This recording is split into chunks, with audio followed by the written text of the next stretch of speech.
is being used in Africa right now to help feed people.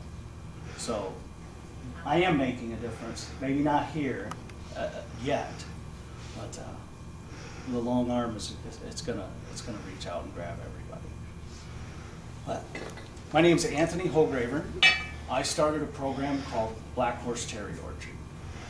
I live in Kewanee and have since 2007, when I lost a factory in Clinton, Iowa. I had a large powder coat paint facility, and I worked night and day. I slept, excuse me, I slept on an air mattress in my office and gave up my house to keep my factory running and keep my people working. I worked so hard. They would open the bank at night, at 9 o'clock at night, and I would go in and sit. I'm sorry, I get a little emotional. I would sit with the banker and we would play with the numbers, and we would play with the business plan, and we would tweak things and borrow hundreds of dollars against screwdrivers and nails, and I would sit in the bank until 1 or 2 in the morning, and I would smell horrible. And I know he knew it, and I knew it too. And then I'd go back and then sit in my office and lay on my air mattress, and the rats would run across me, and then I'd wake up in the morning when the secretary beat on the door, and we'd start all over again. One night we were doing that, and I was sitting in the bank, and we were lying about the numbers, because that seems to be the name of the game. And I said, well, there's no money.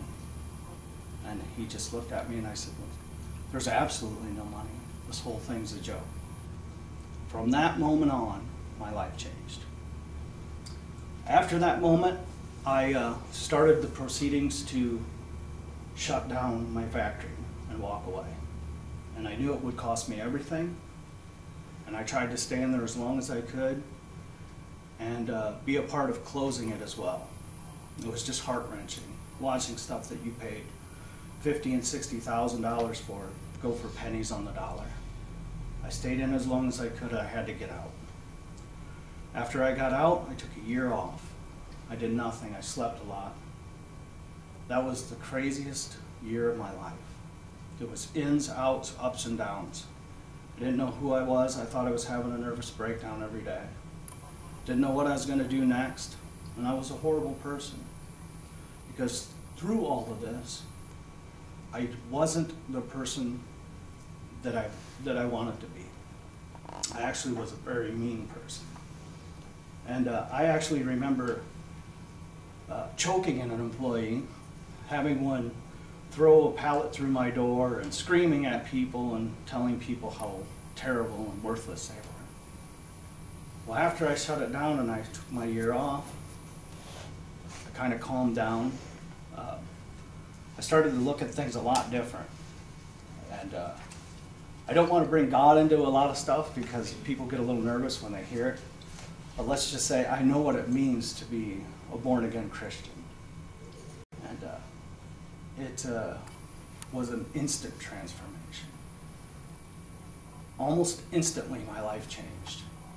I found myself walking around my neighborhood one day with the wife and our dog, and we started looking at some desolate properties around our area, and we said, somebody needs to do something. This whole place is falling apart. It's a terrible mess. So we started buying them, and we were going to buy these properties, clean them up, and build small houses. We had friends that were elderly. They didn't want to go to nursing homes. They couldn't afford $1,500 a month rent. They just wanted a house they could walk in right from ground level, everything there, easy to access. So I decided that's what I'm going to do. So I bought several properties, because I don't do anything small. By the time all this was going on, I had worked 2 years for the union, so time has been passing. I had saved $40,000. Once I purchased these properties and started cleaning them up, again, my world changed. Every day, a new idea would come. Well, we're not going to do this. We're going to plant trees.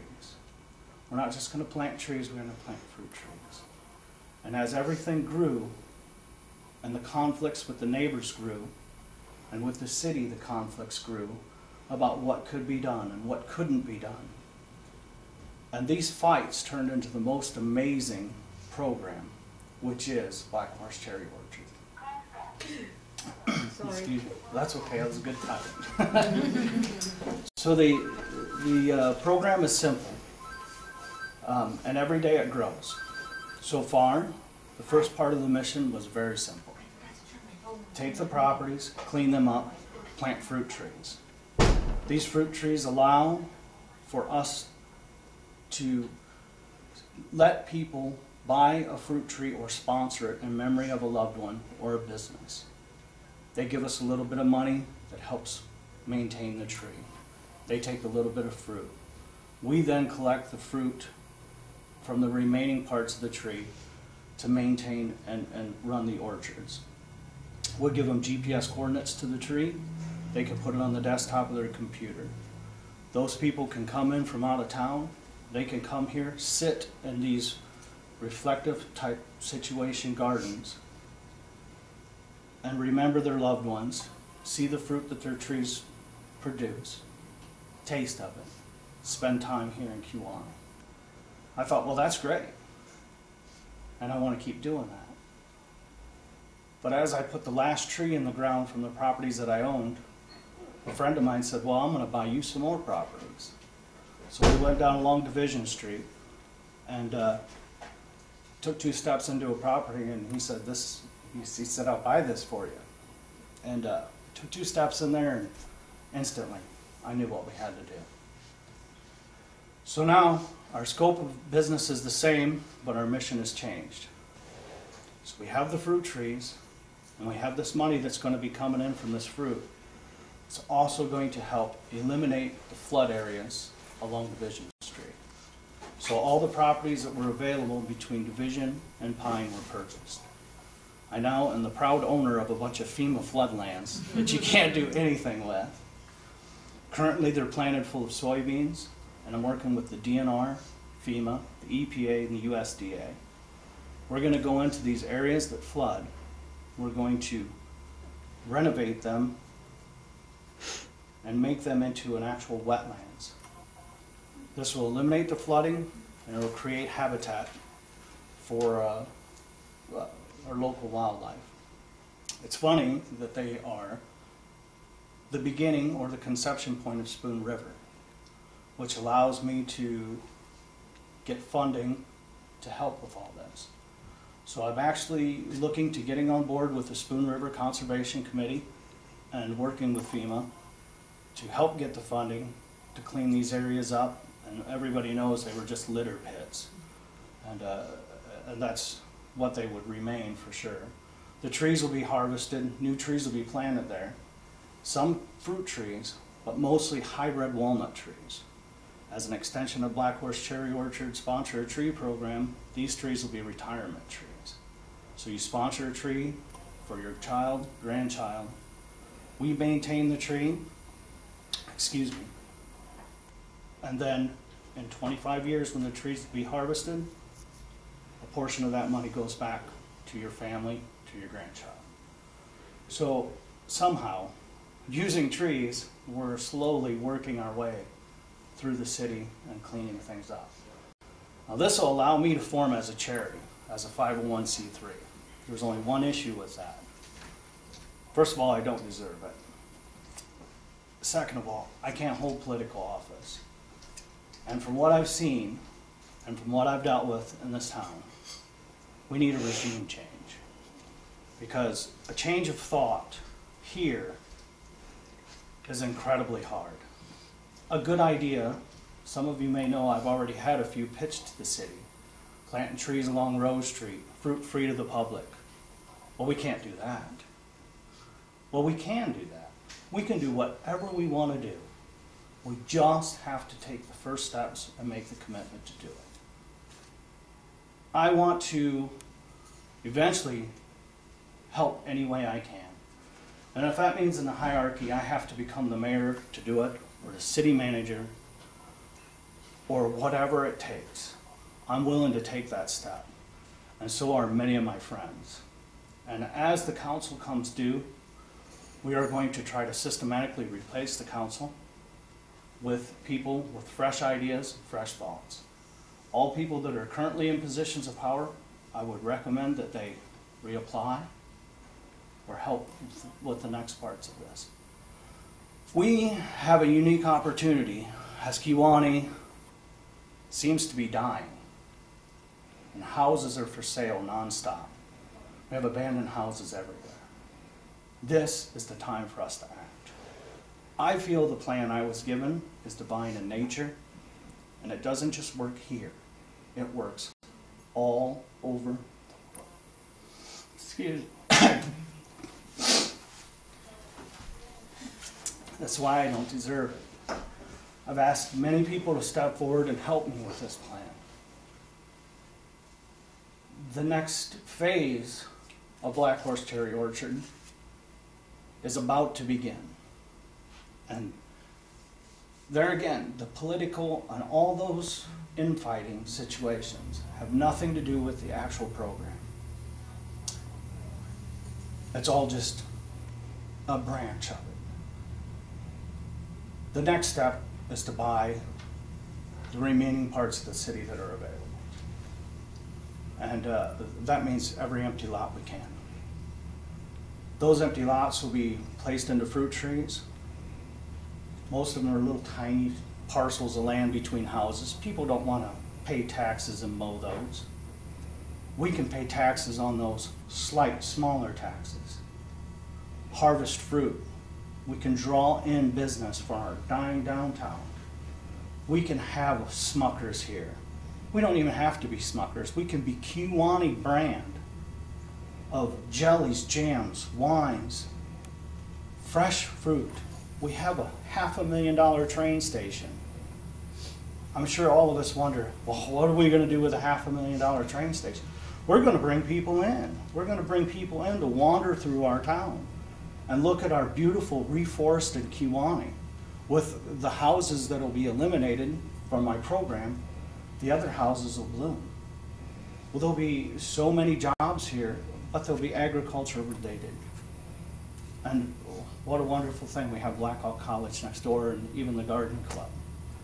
So as this grows and progresses, I understand why my attorney backed out almost instantly and said, this thing's going to grow beyond control, I can't do it. Well, so I'm on my own. I've spent my $40,000. I spent $17,000 on unemployment, and I built the thing nearly myself with the help of many of my friends who've also given more labor than you can imagine, and still do. I have a person who's offered me an interest-free loan, and that's fantastic, but after my scare with money before, I just don't want to spend anybody else's money. So currently, I'm working. My wife has been paying the bills, and I take $250 from my check. I donate towards the bills in our house or help towards the bills. I have a stepson in China. I help there when I can with overtime. And then my entire check goes into the program to fund Black Horse Cherry Orchard and fund the next step. So I'm all in, and I will be. I'll fight it right to the end, because I believe what I'm doing is what I'm supposed to be doing for the first time in my life. And I'm very, very excited, and I hope that the new ideas that are coming forward are going to be more welcome. I've been shut down from different clubs and organizations about speaking in front of them. I've had conversations with newspapers that have backed out because I've mentioned the word God and Jesus. So I have to be careful how I approach that part of it. A part of me just wants to run up and down the street and scream, wake up. You know, we're missing out. And, with all that said, I guess, how much time do I have? Well, does anybody have any questions? I do. Is your orchard organic? It's no. We have such issue trying to find organics. And even in organics, they just spray more and more. I do have an organic corn planter though, and the theory is if we plant the trees, and because they take so long to produce, we plant corn and soybeans in between the rows to help put the nitrogen in the soil to bring the trees up, because most of the ground that we're in is just terrible. So you're going to be spraying near people's homes with chemicals? No, actually not. What we're hoping to do is to do a no-till soybean type program, get funding, and allow those to we're hoping not to spray. You know, we just don't want to spray much at all. I had to spray this year for beetles, and I'm going back to some other type of deal. We're watching for trees that are more beetle resistant than other trees. Most of the fruit trees are grafted. Actually, all the fruit trees are grafted. I shouldn't say most. If it isn't grafted anymore, you know, you can't even get it. But there is going to be some spraying, but it isn't any different than the railroad. Driving down the railroad track in the middle of the night, laying out this incredibly wide strip of poison that has drifted across and killed many of my trees, or the runoff from our local businesses and the flood areas that are unmaintained and untaken care of. And I've offered to the city to help them monitor and migrate floodwaters away from different areas. But those floodwaters have moved through my property and killed several of my trees. So the poisons that you're concerned about are also my concern, but they're already here. They're here in a big way. The trees themselves work as a bioremediator, and I would love to get my hands on that boiler shop property. I tell you what, I've tried to call that guy 1,000 times.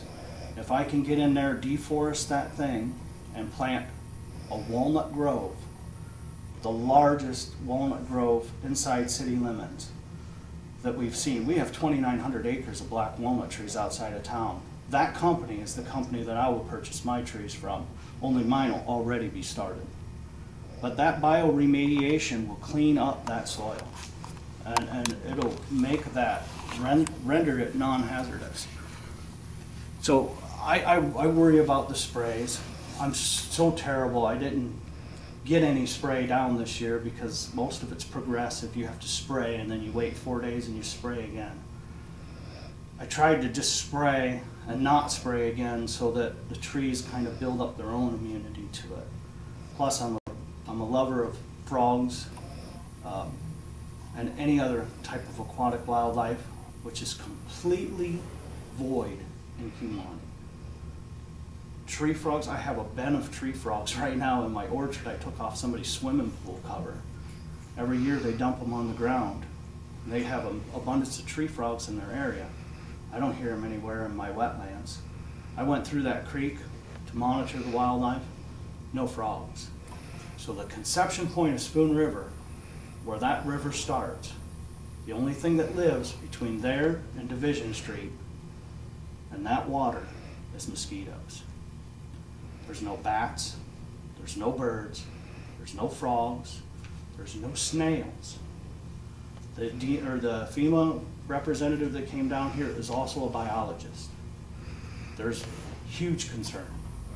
Why are our lands so poisoned? And there is no cropland around here, not inside city limits. Is it homeowners, or is it just the fact nothing's ever been there? Or is there so many creatures living in our town, like raccoons and deer, possums, that people are feeding? It's a terrible, terrible idea to feed these animals and bring them in here. That they're wiping out these populations at the conception point. We need to re-look at that and make food aplenty at the conception point. When it runs off and floods, it feeds the river. So by putting food there, we create an ecosystem that's sustainable. So I hope that. I don't want to spray. Yeah, Anything I could do I to. wouldn't want to live next No. door to something that was being sprayed. Well, we spray by hand. So it's not like we're going out there, and even if we do spray, we're not arms up on a water barrel and we're driving down 900 miles an hour. But I gotta tell you, And maybe people don't know this. The difference between an organic farmer and a regular farmer is an organic farmer has lights on his tractor because he sprays at night. Well, that's not true. Well, it is in our area. They actually just run up and down the fields and spray like crazy. These antifungals that they spray from airplanes, these are all organic cornfields that they're spraying.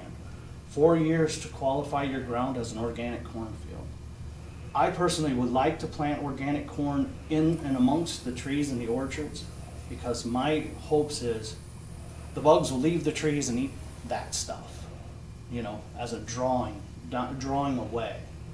And then I can harvest those crops, get the funding, move on, open the orchards once the trees are large enough to produce, have them sponsored, and move on. But, you know, I'm under the gun. I want to grow, I got no money. So I got to do what I got to do, and that means corn, beans, with trees in between. So, but I do understand that, and I wish there was a way that I could stop. I've even thought about making a device that wraps around the tree that we could go in and just fog the tree, and then remove the device, go to the next tree, fog the tree. Because not every tree needs to be sprayed. And even when I'm out there with a hand sprayer with the beetles, when I walk by a tree, I may even start to spray it and go, well, there's no beetles on this one, and then move to the next one. So, and the spray is expensive. So if I can make a device to wrap around the tree, very simple.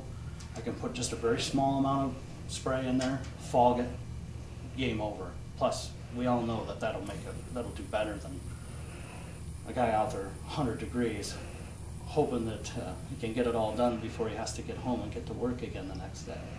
So there's issues, you know. It's not going to be all, you know, wonderful. There's going to be drawbacks. There's going to be issues.